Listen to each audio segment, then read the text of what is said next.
వందల కిలోమీటర్ల తర్వాత మళ్ళీ అయితే ఆఫ్ రోడ్ సెక్షన్ వచ్చింది. అక్కడ నుంచి మనకు పాకిస్తాన్ బార్డర్ కనిపిస్తుంది. పాకిస్తాన్ నుంచి అనుకోకుండా ఇండియాకి వచ్చి ఇక్కడ ఆగిపోయిన ఒక తాత గురించి చెప్తాను. అక్కడ మీకు ఇల్లు కనిపిస్తా ఉన్నాయి కదా చెట్ల మధ్యలో, అవి వచ్చేసి పాకిస్తాన్ లో ఉన్న, ఇది వచ్చేసి మన ఇండియాలో ఉన్న లాస్ట్ విలేజ్.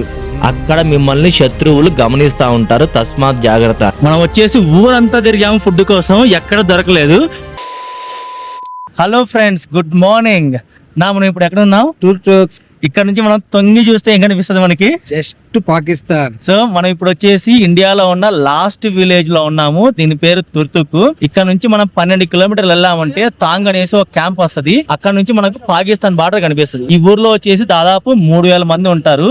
ఇక్కడ 3 లాంగ్వేజ్లు మాట్లాడతారు. అవేంటంటే హిందీ, బాల్తి, ఇంకా లద్దాఖీ. మనం వచ్చేసి ఇప్పుడు బ్రేక్ఫాస్ట్ చేసి మనం తాంగ్ అనే ప్లేస్ కి అయితే వెళ్ళబోతున్నాము. అది కవర్ చేసుకునేసి తిరిగి మళ్ళీ తుర్తుక్ వచ్చి తుర్తుక్ కవర్ చేసి కుందర్ అనే ఊరి దగ్గర శాండ్ డ్యూన్స్ ఉంటాయి, అవైతే ఎక్స్ప్లోర్ చేయబోతున్నాము.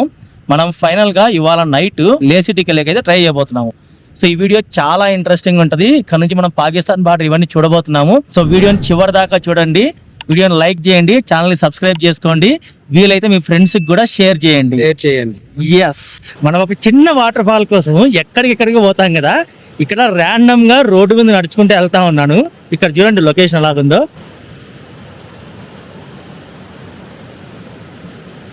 చూస్తున్నారా? జస్ట్ ర్యాండమ్ గా రోడ్డు మీద నడుచుకుంటూ వెళ్తా ఉంటే కనిపిస్తున్న లొకేషన్ ఇది.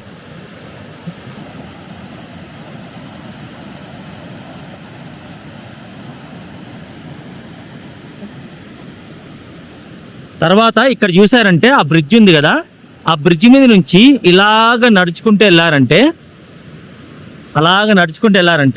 అక్కడ ఒక కేఫే ఉంది, చిన్న కేఫే. అక్కడ నుంచి అలా పక్కకు వచ్చారంటే అక్కడ చూడండి ఏముందో, ఇంకొక వాటర్ ఫాల్. భయ్యా, అన్నలు, తమ్ముళ్ళు, అక్కలు, మరదళ్ళు, ఇక్కడికి రండి ఒకసారి. ఇక్కడికి వచ్చి లొకేషన్ చూడండి.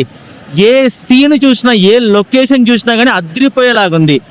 100 సినిమాలు తీయచ్చు ఇక్కడ, అలాగుంది ఇక్కడ లొకేషన్. లైఫ్లో ఒక్కసారన్నా ప్రతి ఒక్కరు లే లడాక్ రీజియన్కి వచ్చేసి ఈ చుట్టుపక్కల ప్లేస్లు ఎక్స్ప్లోర్ చేయాల్సిందే. మీరు ఎక్కడెక్కడ ఎక్స్ప్లోర్ చేయాలంటే అదంతా తెలుసుకోవాలంటే నా వీడియోస్ చూడండి, మొత్తం కవర్ చేశాను. ఆల్మోస్ట్ దాదాపు ఇక్కడ 10 రోజులు నేనైతే ఉన్నాను. సో వీడియోస్ ఫుల్గా చూడండి. వీడియోస్ అన్నీ అయిపోయిన తర్వాత ఇన్ఫర్మేషన్ కోసం మాత్రమే ఇంకొక వీడియో చేస్తాను. మీరు ఎలా రావాలి, ఇక్కడికి వచ్చేటప్పుడు ఏ సామాన్లు తీసుకోవాలి, ఇవన్నీ కవర్ చేస్తూ ఇంకో వీడియో తీస్తాను. సో అది చూడండి. ఇక్కడికి రండి. బడ్జెట్ కూడా ఎక్కువ అవ్వదు, మీరు బడ్జెట్లో కూడా ప్లాన్ చేసుకోవచ్చు. ఎంత బడ్జెట్ అవుతుంది, ఎంత బడ్జెట్ ప్లాన్ చేసుకోవచ్చు, ఇవన్నీ కూడా చెప్తాను. సో వీడియో చివరి దాకా చూడండి. ఇక్కడ లోకల్స్ ఎలా డ్రెస్ చేసుకుంటారో చూడండి ఒకసారి. అక్కడ చూస్తున్నారా, అంకుల్ వెళ్తున్నాడు కదా. సో ట్రెడిషనల్ డ్రెస్ ఆఫ్ఘనిస్తాన్లో ఎలాగ వేసుకుంటారో అలాగుంది. మనం వచ్చేసి ఊరంతా తిరిగాము ఫుడ్ కోసం, ఎక్కడ దొరకలేదు.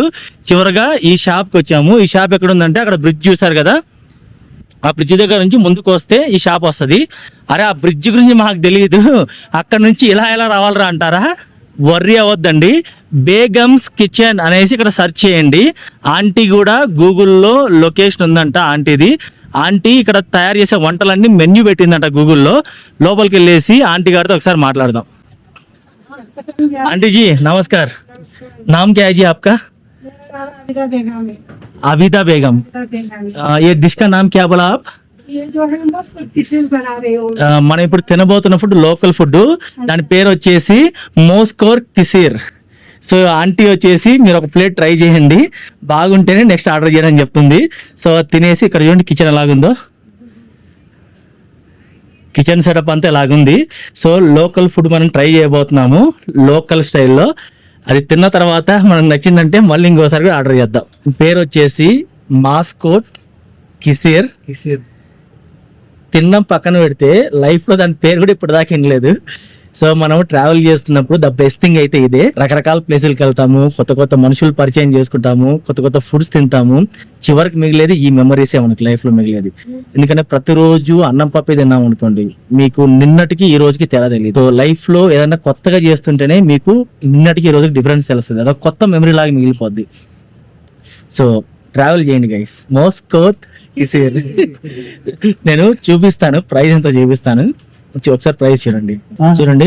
మోస్కోట్ కిసిర్ 350 అని ఉంది. యాక్చువల్ గా 250ని 350 లాగా రుద్దారనమాట, ఎందుకంటే ఇది అన్ సీజన్ కదా. బట్ ఇక్కడ వాళ్ళకి ఇవ్వచ్చు, పర్లేదు. That's okay. So Rahul, what you think? I think so sorry. it's good for them. I mean, Yeah. because here if you'll come, there's no other thing that you can do except, you know. Except trying the local food and you are supporting local people. You are supporting local people. Go. So actual గా మోస్కో కిసిర్ అయితే వచ్చేసింది. దీంతో పాటు మనకు bread ఇంకా తాలింపు కూడా వచ్చింది. సో ఆంటీ ఏం చెప్తున్నారంటే ఇక్కడ వచ్చేసి ఏ కూరగాయల షాప్ ఉండవు, ఏముండవు. సో ఇక్కడ ఉన్న ఈ వస్తువులు, దొరికిన వస్తువులతోనే చేసి తింటాము. ఇది ఇక్కడ తప్పితే ఎక్కడ దొరకదని చెప్తుంది. ఇది వచ్చేసి మనకు ఫ్రెష్ వేసిన బ్రెడ్ లాగా అయితే ఉంది. ఎంత ఫ్లఫీగా ఉందంటే అసలు ఈ చట్నీలోకి అద్దుకొని తింటుంటే అమృతం లాగా ఉంది. ఇంకోటి కూడా ఆర్డర్ చెప్పుకొని తినేలాగా ఉంది. సో దీన్ని ఎలా తినాలంటే ఇలా చట్నీ తీసుకొని, ఆంటీ ఏం చెప్పారంటే ఇలా చట్నీ తీసుకొని దీనిపైన కొంచెం ఇలాగా వేసుకొనేసి అలాగా దాన్ని మడత పెట్టి, ఆ కుర్చీని మడత పెట్టి టేస్ట్ అయితే అదిరిపోయింది. So far the best food. భయ్యా ఆప్కా నామ్? అశ్వత్.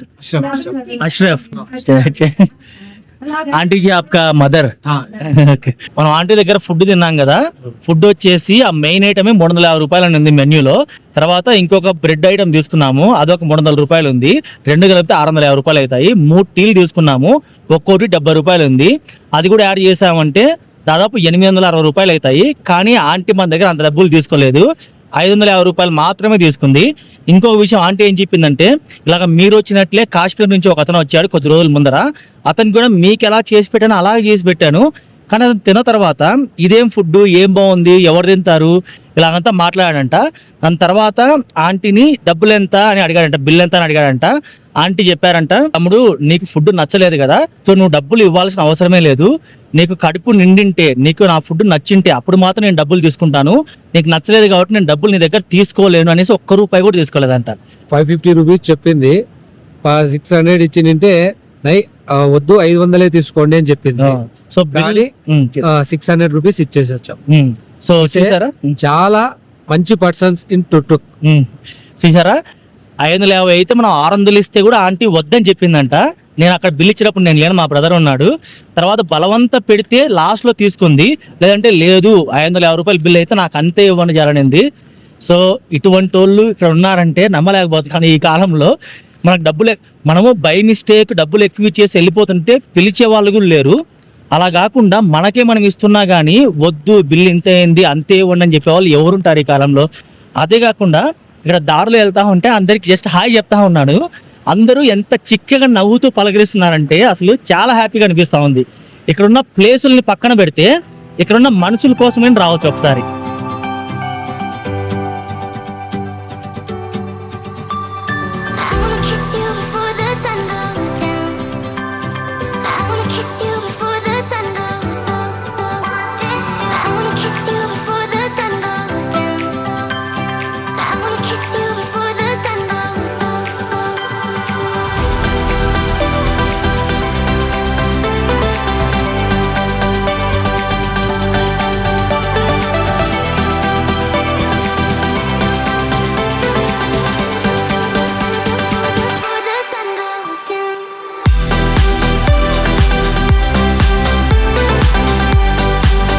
కొన్ని వందల కిలోమీటర్ల తర్వాత మళ్ళీ అయితే ఆఫ్ రోడ్ సెక్షన్ వచ్చింది.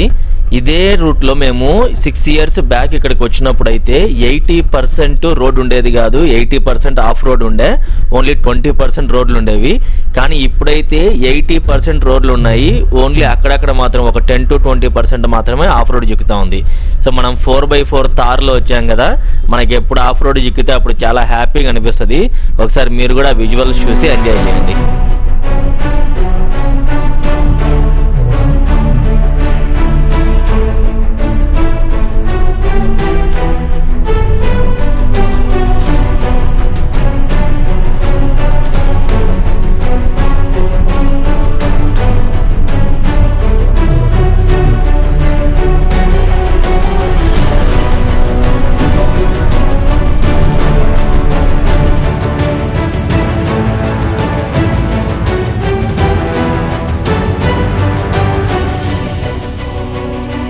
ఇక్కడ ఉన్న బోర్డు చూసారా, welcome to border village తాంగ్, last village of India, distance 3.5 kilometres. అంటే ఇక్కడ నుంచి 3.5 కిలోమీటర్లు లేమంటే తాంగ్ అనే విలేజ్ వస్తుంది. అది మన ఇండియాలో ఉన్న లాస్ట్ విలేజ్ అన్నమాట. అక్కడ నుంచి మనం పాకిస్తాన్ ని చూడబోతా ఉన్నాం. ఈ ప్లేస్ దగ్గర పడే కొద్దీ నాలో ఎగ్జైట్మెంట్ చాలా ఎక్కువ అవుతుంది. ఎందుకంటే మైండ్ లో చాలా ఆలోచనలు కదులుతా ఉన్నాయి. ఆ ఊర్లో ఉన్న వాళ్ళు ఎలాగుంటారు, వాళ్ళు ప్రశాంతంగా పడుకోగలుగుతారా లేదా, వాళ్ళకి ప్రతిరోజు మైండ్ లో ఇదే ఆలోచన ఉంటుందా. ఎందుకంటే అక్కడ నుంచి పక్కనే కనిపిస్తున్న దేశం మనకు అంత మిత్రదేశం ఏం కాదు. సో సంబంధాలు కూడా పెద్దగా లేవు. సో ఎప్పుడు వాళ్ళు ఏమన్నా జరుగుతుందని టెన్షన్ పడతా ఉంటారా, సో వాళ్ళ జీవన విధానం ఏంటి, ఇవన్నీ తెలుసుకోవాలనేసి నాకైతే చాలా ఉత్సాహంగా ఉంది. ఈ ప్లేస్ దగ్గరకు వచ్చే కొద్దీ నాలో ఎగ్జైట్మెంట్ పెరుగుతూ ఉంది. పాకిస్తాన్ మనకి మిత్రుదేశం కాదు, శత్రుదేశం అని మీ అందరికీ తెలిసిందే. ఈ బోర్డులో కూడా అదే రాస్తుందన్నమాట. ఇక్కడ చూసారంటే మీరు పాకిస్తాన్ ని చూడడానికి వ్యూ పాయింట్ దగ్గరికి వెళ్తా ఉన్నారు. అక్కడ మిమ్మల్ని శత్రువులు గమనిస్తా ఉంటారు, తస్మాత్ జాగ్రత్త అని ఈ బోర్డులో రాసింది. మనం వచ్చేసి ఇప్పుడు ఇండియా పాకిస్తాన్ బార్డర్ కనిపించే దగ్గరికి అయితే వెళ్తా ఉన్నాము. ఇందాక అక్కడ బోర్డు చూసారు కదా, బోర్డులో ఏముంది, ఇప్పుడు పాకిస్తాన్ వాళ్ళు మిమ్మల్ని అబ్జర్వ్ చేస్తూ ఉంటారు, జాగ్రత్త, మీరు అతివ చేయమాకండి అనేసి వాళ్ళు అయితే చెప్తున్నారు. ఒకసారి ఇక్కడ చూడండి, అక్కడ ఏం రాస్తుందంటే, మీరు ఇప్పుడు తాంగ్ అనే ఊర్లో గర్వంగా నిలబడి ఉన్నారు. ఇది వచ్చేసి మన ఇండియాలో ఉన్న లాస్ట్ విలేజ్. ఇందాక మనం చూసాం కదా తుర్తుకు, అది కూడా లాస్ట్ విలేజే. కానీ అక్కడ నుంచి ఇక్కడ ముందరికి వస్తే ఇక్కడ చిన్న విలేజ్ లాగా ఉంది. సో టెక్నికల్లీ చెప్పాలంటే ఇది లాస్ట్ విలేజ్, కానీ ప్రపంచానికంతా తుర్తుకే లాస్ట్ విలేజ్ అని తెలుసు. जगह का नाम है थांग विलेज। शुक्रिया सर, ये मेरा नाम गुलाम हुसैन है जी। मैं इंडिया का लास्ट हूँ थांग में रहना जी। మీకు నేను పాకిస్తాన్ ని చూపించే ముందర పాకిస్తాన్ నుంచి అనుకోకుండా ఇండియాకి వచ్చి ఇక్కడ ఆగిపోయిన ఒక తాత గురించి చెప్తాను, చూడండి. ఇక్కడ కనిపిస్తున్న తాత 1971 వరకు పాకిస్తాన్ లో ఉన్నాడు. దాని తర్వాత తన ప్రమేయం లేకుండా ఇండియన్ అయితే అయిపోయాడు అనమాట. ఈ తాత స్టోరీ చెప్తాను, వినండి. ఈ తాత వయసు దాదాపు 75 సంవత్సరాల పైనే ఉంటది. పేరు అడిగితే చెప్పాడు కానీ నాకైతే క్లియర్ గా అర్థం కాలేదు. గులాం నబీ అన్నట్లయితే నాకు వినిపించింది. మనందరికీ తెలిసిన విషయం ఏంటంటే ఇండియా శాంతియుతమైన దేశం. మనము ఏ దేశం పైన దండెత్తి వెళ్ళాం. మనకు తెలిసిన ఇంకొక విషయం ఏంటంటే జమ్మూ కాశ్మీర్ పూర్తిగా, ఇంకా లద్దాఖ్ రీజియన్ పూర్తిగా ఇండియాకి సంబంధించిందే.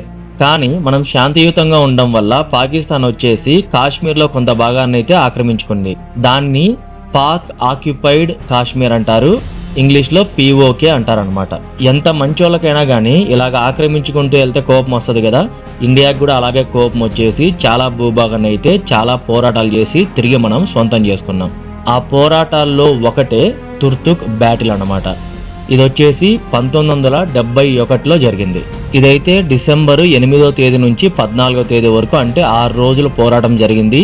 ఈ పోరాటంలో భాగంగా మన ఇండియా విజయవంతంగా దాదాపు 13,500 స్క్వేర్ కిలోమీటర్స్ ఏరియాని తిరిగి మనం స్వాధీనం చేసుకున్నాం. మనమైతే ఆక్రమించుకోలేదు, ఎందుకంటే ఆ ప్లేస్ అంతా మనదే.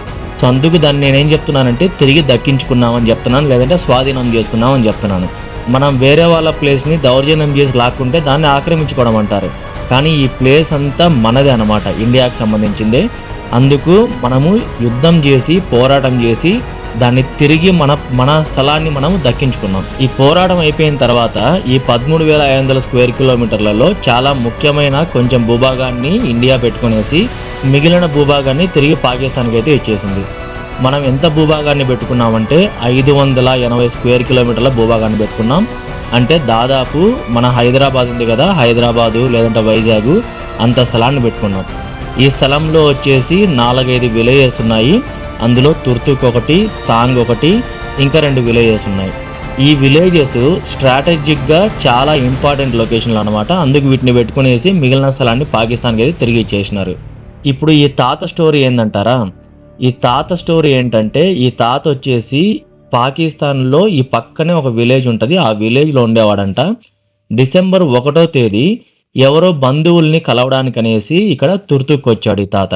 వచ్చి బంధువుల్ని కలిసి కొంచెం సంతోషంగా కొద్ది రోజులు గడిపిన తర్వాత వెంటనే వాతావరణం ఉద్రిక్తమైంది.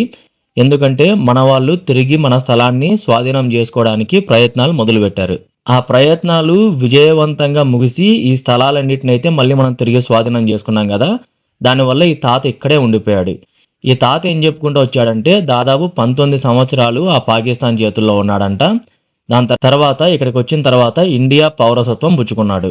ఈ తాత బంధువుల్ని కలవడానికి ఇక్కడికి రాకముందు పాకిస్తాన్లో ఇతనికి భార్య, ఇల్లు, పిల్లలు, కొన్ని పొలాలు అవన్నీ ఉండేవంట. ఇక్కడికి వచ్చిన తర్వాత అతను అక్కడికి వెళ్ళలేకపోయాడంట.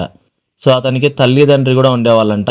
ఈ తాతకి ఇప్పటికి కూడా అప్పుడప్పుడు అనిపిస్తూ ఉంటుందంట, నా భార్య పిల్లలు ఏం చేస్తున్నారు, మా తల్లిదండ్రులు అలాగ ఉన్నారనేసి. మన ఇండియన్ ఆర్మీ ఈ ప్లేసుల్ని తిరిగి దక్కించుకోవడానికి 1971లో చాలా భీకర పోరాటం చేసింది. ఆ పోరాటం చేసే దగ్గర కొన్ని చోట్లయితే టెంపరేచరు -25 డిగ్రీల దాకా కూడా వెళ్ళిందనమాట. పోరాటంలో మనం సక్సెస్ఫుల్గా స్వాధీనం చేసుకున్న ప్లేస్లలో ఒక ప్లేస్ హైట్ వచ్చేసి 18,402 అడుగులు. ఇది ఇప్పుడు దాకా ప్రపంచంలోనే అత్యంత ఎత్తైన ప్లేస్ అనమాట. ఎక్కడైతే పోరాటం జరిగి మన వాళ్ళు దక్కించుకున్నారు కదా, అటువంటి ప్లేసుల్లో ఇది అత్యంత ఎత్తైన ప్లేసు. ఇదే కాకుండా ఈ పోరాటంలో భాగంగా కొన్నిసార్లు అయితే మన వాళ్ళు 23,000 అడుగుల హైట్కి వెళ్ళి కూడా పోరాటం చేశారు. 23,000 అడుగుల హైట్ అంటే ఎంత తెలుసా? దాదాపు 7 కిలోమీటర్ల పైన అనమాట. అక్కడ మనకు ఊపిరి కూడా ఆడదు, ఆక్సిజన్ సిలిండర్ సహాయం అవసరం అవుతుంది. అంత హైట్లో కూడా ఇండియన్ ఆర్మీ ఎంతో సాహసోపేతంగా పోరాటం చేసి ఈ ప్లేసులను అయితే స్వాధీనం చేసుకున్నాం. ఇక్కడ వాళ్ళకి జీవనాధారం ఏందని మేము అడిగితే ఇక్కడున్న చాలా మంది చదువుకున్న వాళ్ళైతే వేరే చోట్లకి వెళ్ళేసి ఉద్యోగాలు అవి చేసుకుంటా ఉన్నారంట. ఇక్కడున్న వాళ్ళు కొందరు వచ్చేసి చిన్న చిన్న పంట పొలాల్లో వ్యవసాయం చేస్తూ కొందరున్నారు. ఇంకా కొన్ని ఫ్యామిలీలు వచ్చేసి ఇక్కడ వ్యూ పాయింట్ ఉంది కదా, ఇక్కడ వచ్చేసి షాపులు ఉన్నాయి, స్టాల్స్ ఉన్నాయి, అందులో డ్రై ఫ్రూట్స్ అవి అమ్ముతా ఉన్నారు. సో మీరేమన్నా ఇక్కడికి వస్తే 1-2 ఆ డ్రై ఫ్రూట్స్ ప్యాకెట్స్ కొనేసి మీరు వాళ్ళకి హెల్ప్ చేయొచ్చు. మేము కూడా 1-2 ప్యాకెట్లు అయితే తీసుకున్నాము డ్రై ఫ్రూట్స్వి. ఒక్కొక్క ప్యాకెట్ రేట్ వచ్చేసి 200 నుంచి 300 దాకా ఉంది. మీరు తీసుకున్న డ్రై ఫ్రూట్స్ని బట్టి ఆ రేటు మారుతూ ఉంటుంది. ఇక్కడ వీళ్ళ దగ్గర బైనాక్యులర్స్ కూడా ఉంటాయన్నమాట. ఆ బైనాక్యులర్స్ తీసుకునేసి మనం పాకిస్తాన్లో నెక్స్ట్ ఉన్న విలేజ్ని అయితే మనం చూడొచ్చు. అది కూడా నేను షూట్ చేశాను. నెక్స్ట్ మీకు అప్కమింగ్లో అది కూడా వస్తుంది. ఈ అమ్మాయి మనకి బార్డర్ దగ్గర నుంచి పాకిస్తాన్ చూపించడానికి వచ్చింది. నేను మీకు జూమ్ చేసి చూపిస్తాను చూడండి. అక్కడ దూరంగా కొండ దగ్గర చిన్న చిన్న ఇండ్లలా కనిపిస్తూ ఉన్నాయి కదా, అవి వచ్చేసి పాకిస్తాన్లో ఉన్న ఒక విలేజ్లో ఉన్న ఇండ్లు అనమాట. ఈ మధ్యలో ఒక నది ఉంటుంది, నది అవతల పాకిస్తాను, నది అవతల మొత్తం ఇండియా. ఏం సరి కనిపించట్లేదని బాధపడొద్దండి. వీళ్ళు మనకు బైనాక్యులర్ ఇచ్చారు. ఆ బైనాక్యులర్లో నుంచి మనం కన్ను పెట్టి చూడకోకుండా నేనైతే నా కెమెరా కన్ను పెట్టి మరి నేను జూమ్ చేశాను. కొంచెం క్లియర్గా కనిపిస్తూ ఉన్నాయి. అది నేను మీకు నెక్స్ట్ షాట్లో పెట్టబోతున్నాను, చూసి ఎంజాయ్ చేయండి. అక్కడ మీకు ఇండ్లు కనిపిస్తూ ఉన్నాయి కదా చెట్ల మధ్యలో, అవి వచ్చేసి పాకిస్తాన్లో ఉన్న విలేజ్లో ఉన్న ఇండ్లు అనమాట. మీరు ఈ వీడియోతో కూడా సాటిస్ఫై అవ్వకపోతే నో ప్రాబ్లం. నెక్స్ట్ మనము కాశ్మీర్కి వెళ్ళబోతున్నాము. అక్కడ కేరన్ వ్యాలీ అనే ఒక ప్లేస్కి వెళ్ళబోతున్నాము. అక్కడైతే ఏకంగా డైరెక్ట్గా మనుషులే కనిపిస్తారు, వాళ్ళతో మాట్లాడని కూడా మాట్లాడవచ్చు. అది కూడా నేను మీకు అప్కమింగ్ వీడియోస్లో చూపిస్తాను. ఇక్కడ నుంచి వచ్చేసి India Pakistan border just 2.2 kilometres ఉంటుంది. మనకు కంటికి కనిపిస్తూ ఉంది. ఇంకోటి చూపిస్తాను అన్నట్టు, చాలా ఇంట్రెస్టింగ్గా పాకిస్తాన్ చూపిస్తా. ఇక్కడ రాడ్స్ కనిపిస్తూ ఉన్నాయి కదా, అక్కడ రాడ్లు పాతున్నారు కదా, ఆ రాడ్లు పాతున్న దగ్గర నుంచి కొంచెం పై వరకు నో మ్యాన్స్ ల్యాండ్. అంటే అక్కడ ఎవరు రాకూడదు, ఇండియా వాళ్ళు వెళ్ళకూడదు, పాకిస్తాన్ వాళ్ళు వెళ్ళకూడదు. మైనింగ్ ల్యాండ్ మైన్స్ అంతా పెట్టుంటారంట. ఆ కొండ కనిపిస్తా ఉంది కదా, ఆ కొండపై నుంచి అటు సైడ్ అంతా పాకిస్తాను, తర్వాత ఇక్కడ మనం ఉన్నాం కదా, ఇదంతా ఇండియా అన్నమాట. ఇప్పుడు మనం ఉన్నది ఇండియా. సో ఆ ఫెన్సింగ్ లేదు, అక్కడ జస్ట్ రాడ్లు ఉన్నాయి అంతే. అక్కడ రాడ్, అక్కడ ఒకటి చూస్తున్నారు కదా, అక్కడ ఒక రాడ్డు, తర్వాత అక్కడ దూరంగా చూస్తే ఇంకా కొన్ని రాడ్లు ఉన్నాయి. అవన్నీ వచ్చేసి దానికి అవతల నో మ్యాన్స్ ల్యాండ్. ఎక్కడ దాకా? ఆ టాప్ దాకా. దానికి అటు సైడ్ నుంచి పాకిస్తాన్ వాళ్ళు కూర్చొని చూస్తూ ఉంటారంట. తర్వాత మీకు బార్డర్ కరెక్ట్గా కనిపించాలంటే చెప్తాను చూడండి. 2.2 కిలోమీటర్స్ అన్నారు కానీ అంత కూడా లేదు. మీకు జూమ్ చేసి చూపిస్తాను చూడండి. అక్కడ నది ఒకటి కనిపిస్తుంది కదా, చిన్న నదిలాగా పారుతా ఉంది కదా, అది వచ్చేసి బార్డర్. దానికి అటు సైడు అక్కడ దూరంగా గ్రీన్ ప్యాచ్ కనిపిస్తుంది కదా, అక్కడ పాకిస్తాన్ స్టార్ట్ అవుతుంది. ఆ గ్రీన్ ప్యాచ్ దగ్గర నుంచి ఈ నది వరకు మళ్ళీ నో మ్యాన్స్ ల్యాండ్, ఎవరు తిరగకూడదు. అక్కడ ల్యాండ్ మైన్స్ అవి ఉంటాయి. తర్వాత నదికి ఇటు సైడు కొంచెం వరకు నో మ్యాన్స్ ల్యాండ్. అంటే నో మ్యాన్స్ ల్యాండ్ అంటే అక్కడ మళ్ళీ ఎవరు తిరగకూడదు. అక్కడ మన ఇండియా వాళ్ళు ల్యాండ్ మైన్స్ పెట్టేసి ఉంటారు, పాకిస్తాన్ వాళ్ళు రాకుండా. తర్వాత ఈ చెట్లు కనిపిస్తూ ఉన్నాయి కదా, ఇక్కడ వచ్చేసి మనుషులు తిరగచ్చు కావాలంటే, కిందికి వెళ్ళేసి ఇక్కడ ఉన్నాయి కదా గాడిదలు, ఆ గాడిదలతో పాటు మనం కూడా తిరగచ్చు కావాలంటే. సో ఈ గ్రీనరీ ఉంది కదా, ఈ గ్రీనరీ ఉన్నంత వరకు మన ఇండియా వాళ్ళు తిరగచ్చు. ఎక్కడైతే గ్రీనరీ ఎండ్ అయ్యేసి అక్కడ నేల కనిపిస్తా ఉంది చూడండి, ఆ నదికి ఈ గ్రీనరీకి మధ్యలో నేల, ఈ నేల ఇది నో మ్యాన్స్ ల్యాండ్ అనమాట. అక్కడ ఎవరు తిరగకూడదు, ల్యాండ్ మైన్స్ ఉంటాయి. తర్వాత ఆ నది దాటిన తర్వాత మళ్ళీ నేల కనిపిస్తా ఉంది కదా, నేల అది నో మ్యాన్స్ ల్యాండ్. అక్కడ కూడా ఎవరు తిరగకూడదు, అక్కడ కూడా ల్యాండ్ మైన్స్ ఉంటాయి. తర్వాత దూరంగా ఉన్న గ్రీనరీ ఉంది కదా, అక్కడ నుంచి పాకిస్తాన్ స్టార్ట్ అవుతుంది. సో అక్కడ పాకిస్తాన్ తిరగచ్చు. అంటే ఎక్కడైతే నదికి అటువైపు ఇటువైపు ఎక్కడైతే నేల ఉందో ఆ నేల దగ్గర ఎవరు తిరగకూడదు. నదికి ఇటువైపు గ్రీనరీ ఉన్న దగ్గర ఇండియా వాళ్ళు తిరగచ్చు. నదికి అటువైపు ఎక్కడైతే గ్రీనరీ స్టార్ట్ అవుతుందో అక్కడ పాకిస్తాన్ వాళ్ళు తిరగచ్చు. ఆ గ్రీనరీ ఎండ్ అయిపోయిన తర్వాత పాకిస్తాన్ వాళ్ళది బంకర్ ఉందంట. తర్వాత మనకి ఇక్కడ గ్రీనరీ స్టార్ట్ అవుతుంది కదా, అక్కడ మన ఇండియా వాళ్ళది బంకర్ ఉందంట. అంతా చూపించాను కానీ ఈ ప్లేస్ ఎలాగుంటుందో మీకు చూపించలేదు కదా, చూపిస్తాను రండి. సో ఇక్కడ చూస్తున్నారా, ఇదే పార్కింగ్ అనమాట. ఒక 40-50 కార్లు పైన వచ్చినా కానీ ఇక్కడ పెట్టుకునేకైతే పార్కింగ్ అయితే చాలా విశాలంగా ఉంది. ఆ ఎదురుగా మీకు కొట్టాల్లా కనిపిస్తూ ఉన్నాయి కదా, ఆ కొట్టాల కింద దాదాపు 20 నుంచి 30 స్టాల్స్ ఉన్నాయి. ప్రతి ఒక్కరు సేమ్ ఐటమ్స్ అమ్ముతారు. ప్రతి ఒక్కరి దగ్గర బైనాక్యులర్ ఉంటుంది. సో ఇప్పటికే ఈ వీడియో పెద్దదైపోయింది. ఇంకా మనం ఇక్కడ నుంచి వెళ్ళేసి నెక్స్ట్ తుర్తుక్ చూసేసి హుందర్ చూసేసి డిస్కిట్ మీదుగా లేన్ అయితే చేరుకోబోతున్నాము ఇవ్వాలి. కానీ ఈ వీడియో కంటెంట్ ఇప్పటికే ఎక్కువైపోయింది, లెంత్ ఎక్కువైపోయింది. సో ఈ వీడియో ఇక్కడితో ఆపేస్తున్నాను. చివరిగా ఆపే ముందర మనల్ని ఇంత దూరము సేఫ్గా తీసుకొచ్చి ఏ ట్రబుల్ ఇవ్వకుండా సేఫ్గా తీసుకొచ్చిన నా వెహికల్కి అయితే నేను చాలా కృతజ్ఞతని. మీకు వచ్చేసి నెక్స్ట్ వీడియోలో నేనేం చూపిస్తానంటే మన హుందర్ దగ్గర శాండ్ డ్యూన్స్ ఇంకా విచిత్రమైన వంటలు ఉంటాయి. అవి ఇంకా తర్వాత లేక్ జర్నీ ఎలాగుంటుందో ఆ వీడియోను మిస్ అవ్వకుండా చూడండి.